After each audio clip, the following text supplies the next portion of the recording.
দায়িত্ব পালন করেছেন। ইমাম সাহেবের পাশে যখন আসিফ মাহমুদ দাঁড়িয়েছেন তখন ইমাম সাহেব কেন তাকে বাধা দিলেন না? ইমাম সাহেব তাকে কেন পাশে দাঁড় করালেন? এই পুরো ভিডিওটা যারা দেখেননি, ভিডিওটা না দেখেই যারা অলরেডি শুধু একটা ফুটেজের উপরে মন্তব্য করছেন, তাদের ব্যাপারে আমার শরীয়ী কিছু কথা বলার আছে।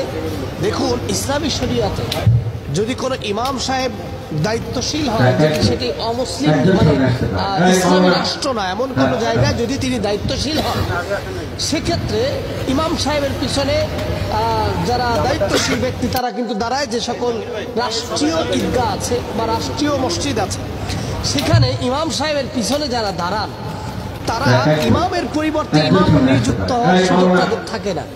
ফলশ্রুতিতে অধিকাংশ জায়গায় যেগুলোতে বড় জামাত হয়, সেখানে ইমাম সাহেব তার সাথেই একজন সানি ইমামকে সাথে রাখেন। এই জন্য রাখেন, আল্লাহ না করুক যদি তিনি তার জায়গা থেকে সালাত আদায়ের ক্ষেত্রে এমন কোন বিপাকে পড়ে যায় যার ফলে তাকে সালাত ছেড়ে দিতে হবে এবং পাশের জনকে ইমামতির দায়িত্ব দিতে হবে।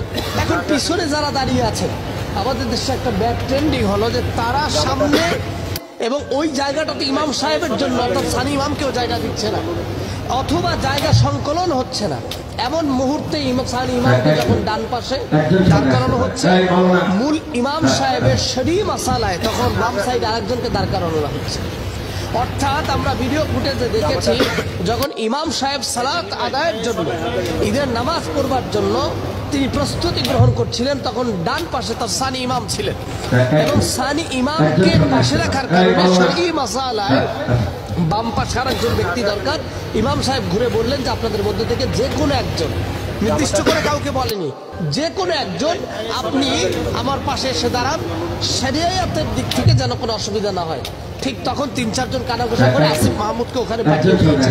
আর ফলশ্রুতিতে আসিফ মাহমুদ ওখানে এসেছে এবং শরিয়তের দৃষ্টিতে এই ঈদের সালাতটা সঠিক আদায় করবার জন্য ইমাম সাহেব এই ব্যবস্থা করেছেন।